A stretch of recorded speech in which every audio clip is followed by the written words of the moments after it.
শহীদ ওসমান হাদি নির্মম হত্যাকাণ্ডের গোটা বাংলাদেশের সাথে প্রবাসী সকল বাংলাদেশিরা বিক্ষুব্ধ হয়ে ফেটে পড়েছেন। আজকে ঐতিহাসিক আলতাবালি পার্কে ব্রিটেনে অবস্থানরত বাংলাদেশের সমবেত হয়েছেন। স্বতঃস্ফূর্ত বিশাল জানাজা হয়েছে এবং এখানে দল মত নির্বিশেষে সর্বস্তরের বাংলাদেশি অংশগ্রহণ এবং তাদের আবেগ দেখে যেটা মনে হয়েছে যে আসলে শহীদ ওসমান হাদি আসলে হারিয়ে যান নাই এবং তিনি অনন্তকালে যাত্রা করেছেন এবং অনন্তকাল থেকে বাংলাদেশকে নেতৃত্ব দেবেন।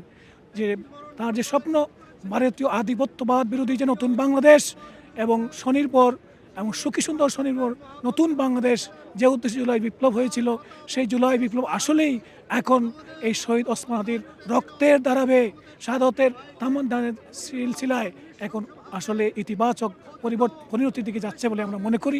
সবাইকে ঐক্যবদ্ধভাবে এই যাত্রায় শরীক হওয়ার জন্য দেশবাসীর প্রতি আহ্বান জানাচ্ছি। ধন্যবাদ।